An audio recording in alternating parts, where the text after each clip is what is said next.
नमस्कार, मैं हूं श्वेता सिंह। कहते हैं कि कोई भी व्यक्ति किसी पर भी विश्वास कर सकता है, लेकिन जब पैसों की बात आती है तो आप हर किसी पर विश्वास नहीं करते। लेकिन कुछ नाम ऐसे होते हैं जो नाम आप अपने पैसों के साथ भी उन पर भरोसा करते हैं, उनकी जो सलाह है, उनका जो मशवरा है उसे लेते हैं। ये सबसे सरल और सामान्य भाषा में मैं अपने मेहमान का इंट्रोडक्शन आपको दे सकती हूँ। डॉक्टर विवेक बिंद्रा, बहुत बहुत स्वागत है आपका। और ये बहुत बड़ा कॉम्प्लीमेंट होता है क्योंकि लोग जनरली अपने पेरेंट्स की, अपने भाइयों की, अपने बहनों की, इनकी बातों पर विश्वास करते हैं। जब अपने पैसे की बात आती है बहुत सोच समझ कर सोचते हैं कि पता नहीं कुछ गलत एडवाइस न दे दे। लेकिन आपके में क्या बात ऐसी है कि ये बड़ा बिजनेस जो है उसकी तरफ जो आम इंसान है वो इतना खिंचा चला आता है? धन्यवाद, थैंक यू। आम इंसान तभी खिंचा चला आएगा जब आप एक रियल वैल्यू क्रिएट कर सकते हैं, और वो रियल वैल्यू क्रिएट करने के लिए आम इंसान की जो सबसे खास समस्या है उसको सुलझाने के लिए क्या प्रयास किया जा रहा है। तो आज जो व्यापारी वर्ग हमारे देश में, देखिए, एंटरप्रेन्योरशिप बहुत पुराना है हमारे देश में, लेकिन स्केल नया है। बिजनेस खड़ा तो लोगों ने किया है, लेकिन बिजनेस बड़ा नहीं किया है। और बिजनेस बड़ा कैसे किया जाए, उसके लिए सोलोप्रेन्योर, एंटरप्रेन्योर के लिए हमने हिंदी भाषा में एक बड़ा बिजनेस, ये प्लेटफॉर्म ऐसा बिल्ड किया है जिससे वी आर हेल्पिंग, और आज बिलियनियर प्रोफेसर्स के साथ में हम उनकी मदद कर पा रहे हैं।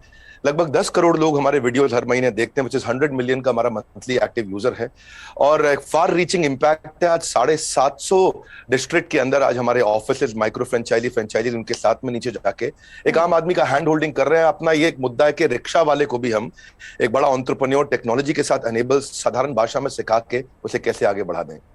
अच्छा, सुना है कि आपको कुछ गिनीज बुक रिकॉर्ड्स में भी नाम है, कई सारे रिकॉर्ड्स हैं इनफैक्ट।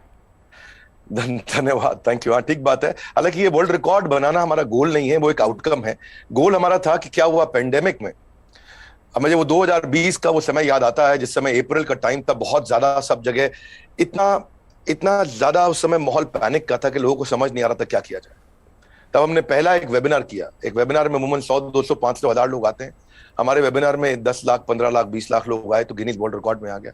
तो हमने स्ट्रैटेजी का, सेल्स का, ऑपरेशंस का, रिटेल का, स्टार्टअप का, हमने हर सब्जेक्ट पे, लीडरशिप पे, इन सब पे हमने वेबिनार्स किए, मार्केटिंग पे, और हर बार जो वेबिनार था वर्ल्ड रिकॉर्ड में आता चला गया। आज लगभग Guinness book of world record हमारे 9 हैं, और golden book of world record मिला के हमारे 10 वर्ल्ड रिकॉर्ड बन चुके हैं। ये जो शो आप कर रहे हैं, जो जीता वही Sikandar, horses table, good news today पर, इस शो का कॉन्सेप्ट क्या है? क्या है इस शो में? देखिए, वैसे तो होना चाहिए जो जीता वही चंद्रगुप्त मौर्य। हाँ। क्योंकि चंद्रगुप्त जीते थे, सिकंदर नहीं जीते, पर क्योंकि ये कहावत बहुत ज्यादा मशहूर है तो ये नाम भी रखा गया और बड़ा अच्छा चला। ये on the spot funding reality show है। इसमें 8 इन्वेस्टर आते हैं, हर एक इन्वेस्टर अपने साथ 5 करोड़ रुपए रेडी रखता है। 24 स्टार्टअप सामने आते हैं। स्टार्टअप आता है, रियलिटी शो है, पैसा इन्वॉल्व है। इसमें Sunil Shetty production, India TV, अपना इंडिया टुडे ग्रुप जो है हमारा, और सारे, मेरा जो रोल है इसमें मेंटर, कोच, एडवाइजर और स्टार्टअप गुरु का है। तो हम लोग मैक्रो इंडस्ट्री का एनालिसिस भी देते हैं और साथ में माइक्रो बिजनेस का एनालिसिस देते हैं। स्टार्टअप आता है, इधर सबके सब इन्वेस्टर बैठे रहते हैं, आमने सामने चर्चा होती है, वहीं सब ओके हो जाता है, वहीं पैसा और उनके बदले में उनकी इक्विटी ली जाती है। तो बड़ा अच्छा शो है। पैसा लेने के लिए देखिए कई तरीके हैं। सेल्फ फंड आदमी कर सकता है, दोस्त से ले सकता है, परिवार से ले सकता है, लेकिन जो एंजल इन्वेस्टमेंट है, वो एंजल इन्वेस्टमेंट वो आपसे छोटी सी एक ओनरशिप, हिस्सेदारी कंपनी में ले लेता है। जो एंजल आता है वो एंजल की तरह काम करता है। बहुत सारे एंजल इन्वेस्टमेंट के लिए बड़े अच्छे सारे प्लेटफॉर्म्स हैं। Startup Grind, Indian Angel Network, Venture Catalyst, Chennai Angel, Lead Angel, Sequoia, Nexus, Kalaari, Mumbai Angel, बहुत हैं। लेकिन तब भी बावजूद उसके केवल 2% लोगों को पैसा मिल पा रहा है। 98% लोग फेल हो जाते थे। तो उसी के लिए हम लोगों ने मिलकर ये शुरू किया हॉर्सेस टेबल, जहां पे हम और लोगों को पैसा दे सके, उनकी मदद कर सके। अगर उनके आइडिया में दम है तो उनकी ग्रोथ में हिस्सेदारी देने के लिए हमारे इन्वेस्टर साथ में आते हैं, और मैं उसको वहां पे आके मॉडरेट करता हूं, मैं अपनी एडवाइस देता हूं, जिसके बेसिस पे आगे हम लोग उसको आगे बढ़ा पाते हैं। मतलब इसमें कोई भी आ सकता है, कोई भी जो जिसके पास कोई आइडिया हो कि किस तरीके से आगे कोई बिजनेस हो सकता है। ज़रूरी नहीं है कि कोई बड़े बड़े ग्रुप्स हों, बिजनेस हाउसेज हों। ये मकसद क्या है इसका? आइडिया कहाँ से आया? श्वेता जी, यही तो मेन मुद्दा है कि अगर आज मैं गुवाहाटी के आगे वहां से 200 किलोमीटर दूर जाके, जहां असली भारत बसता है, जो केवल दिल्ली मुंबई में नहीं है, उन लोगों को हम ला सके, उनको बढ़ा सके। देखिए, आइडिया यहां से आया कि एक एडम स्मिथ नाम के जेंटलमैन रहे, उन्होंने मैक्रो इकोनॉमिक्स पे किताब लिखी है। 200 साल पुरानी किताब है, उसको पढ़ने के बाद कुछ नहीं चाहिए। वो कहते 4 चीजें होनी चाहिए एक जिस देश की पॉपुलेशन बढ़ रही है वहां बिजनेस अच्छा होगा, जहां टेंडेंसी टू कंज्यूम है, हमारे देश में स्वतंत्रता बहुत है, कुछ भी कंज्यूम कर सकते हैं, हमारा देश चाइना की तरह नहीं है। तीसरा, जहां एंटरप्रेन्योर बहुत है, और चौथा जहां इनोवेशन है। चारों लिहाज से 4 में से 3.5 नंबर इंडिया को दिए जाते हैं। इंडिया में एंटरप्रेन्योरशिप बहुत तेजी से बढ़ रहा है। तो हमारे को, आपने पूछा आइडिया कहां से आया, आइडिया यहां से आया कि गड्ढा ढूंढने का एक ट्रेनिंग दिया जा रहा है, इसके द्वारा लोगों को इंस्पायर किया जा रहा है कि कैसे एक स्टार्टअप आए, क्या वो कस्टमर का टाइम बचा रहा है तो उसको पैसा मिल सकता है, हाँ भाई बड़ा अच्छा कर रहे हो आप, क्या वो कस्टमर का एफर्ट बचा रहा है, क्या वो कस्टमर का कोई कंफ्यूजन घटा रहा है, क्या वो कस्टमर के लिए सामान सस्ता लेके आ रहा है, क्या वो कस्टमर की प्रायोरिटी पे उसको फोकस करा रहा है, क्या वो कस्टमर को बढ़िया स्किल सर्विस, क्या वो कस्टमर को कोई वेंडर आइडेंटिफाई करके दे रहा है, क्या कस्टमर के लिए कोई कन्वीनियंस क्रिएट कर रहा है।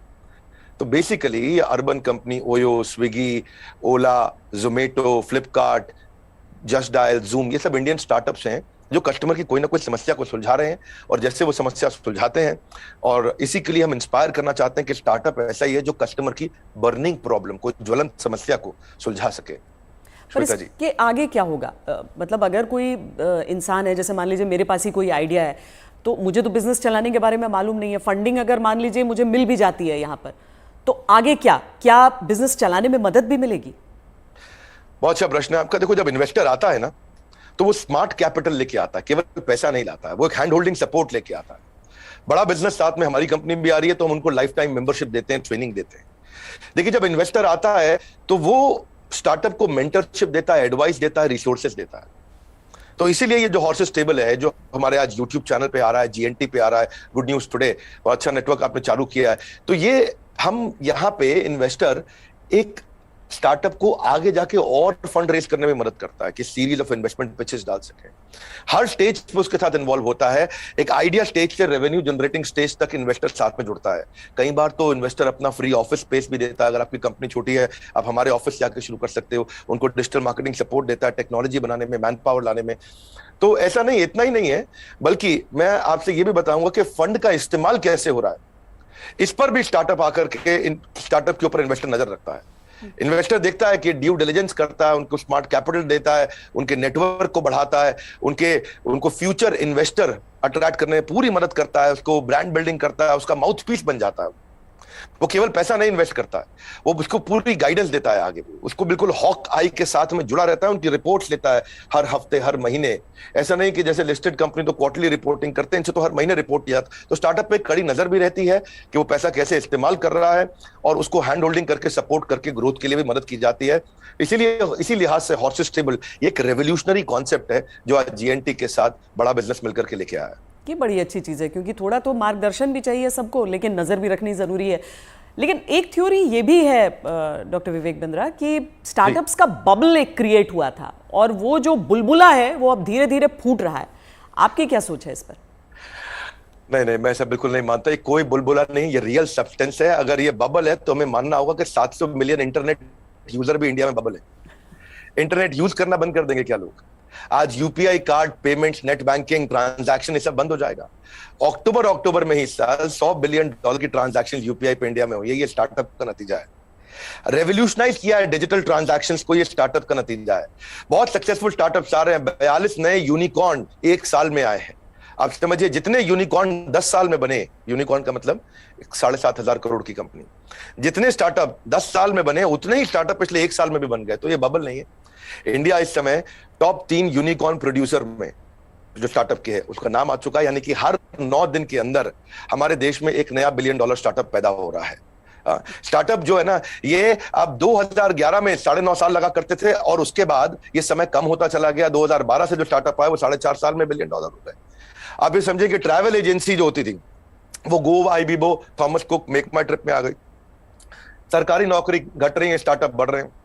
पेपर अब डिजिटल हो गया है, किताबें किंडल में मूव कर गई हैं, बिजली अब सोलर होती जा रही है, रिटेलर अब अमेजॉन, फ्लिपकार्ट और रिलायंस पे मूव कर गया है, गाड़ियां ड्राइवरलेस हो रही हैं, ब्लॉकबस्टर सीडी को खत्म करके यूट्यूब, अमेजॉन प्राइम, नेटफ्लिक्स आ गया है, सेल फोन के बिल अब घट रहे हैं, इंटरनेट के बिल बढ़ रहे हैं, गाड़ियों की सेल घट रही है, ओला उबर बढ़ रहा है, रेस्टोरेंट शटडाउन हो रहे हैं, ऑनलाइन फूड डिलीवरी बढ़ रहा है। आज बच्चों को जो है ऑनलाइन स्टडीज उनकी बढ़ गई है, प्राइवेट कोचिंग घटती जा रही है। इसका मतलब क्या है, जो स्टार्टअप है ना वो एक रेवोल्यूशन है। पहले कबूतर चिट्ठी लेके जाता था, आज व्हाट्सएप चिट्ठी लेके जा रहा है। इसके बीच में बहुत लंबी जर्नी थी, और सिलिकॉन वैली में कम से कम 15 स्टार्टअप ऐसे बैठे हैं जो व्हाट्सएप के खात्मे की तैयारी कर रहे हैं।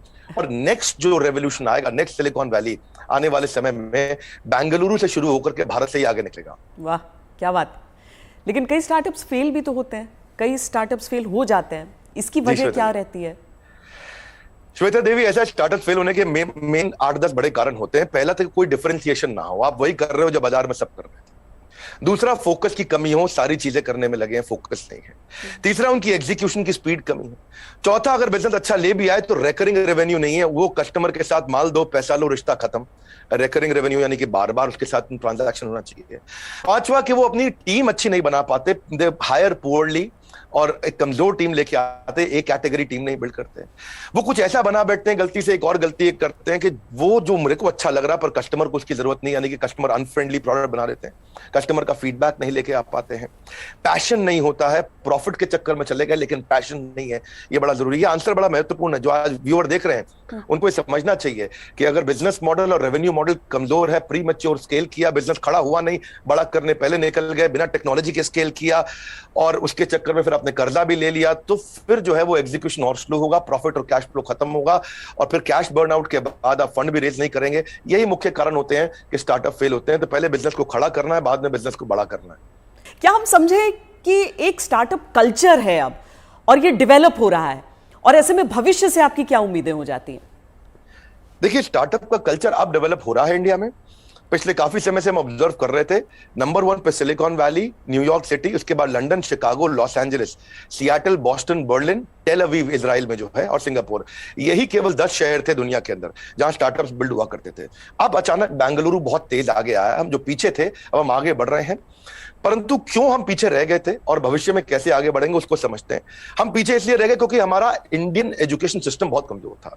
इंसान को रोटी कपड़ा मकान के अलावा सबसे ज्यादा जरूरी है शिक्षा, और यहाँ पे ग्रेजुएट इतने प्रोड्यूस हो रहे हैं जितने कंज्यूम नहीं हो रहे थे। Real time corporate campus experience नहीं है, पढ़ाई पुरानी है, स्टैग्नेंट सिलेबस है, कन्वेंशनल थियोरेटिकल क्लासरूम अप्रोच थी। इस चक्कर में अंडर एम्प्लॉयमेंट जो है वो अनएम्प्लॉयमेंट से ज्यादा बड़ी समस्या है। आज राजनेता लोग सबके सब हमारे यहाँ पॉलिटिक्स में अनएम्प्लॉयमेंट की बात करते हैं, लेकिन अंडर एम्प्लॉयमेंट कितनी बड़ी बात है कि अब ग्रेजुएट पोस्ट ग्रेजुएट को 14,000 रुपए की तनख्वाह मिलती है, पीएचडी होल्डर को आज अगर 20,000 की तनख्वाह मिल रही है तो कितना बुरा हाल है।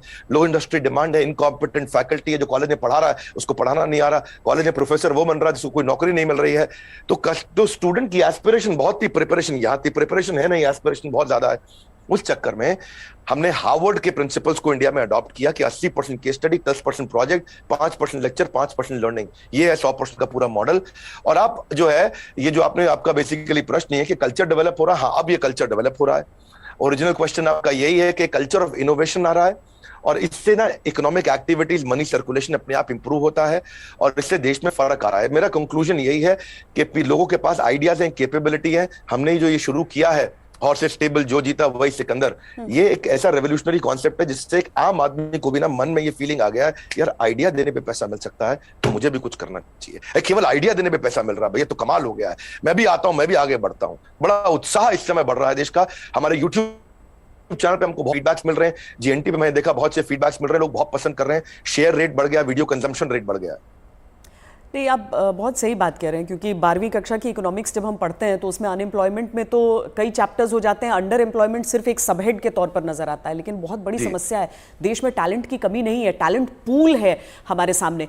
लेकिन कोई ऐसा रोड मैप आपको नजर आता है कि जो प्रतिभा है युवाओं की, उसके हिसाब से उन्हें मौके मिल सके?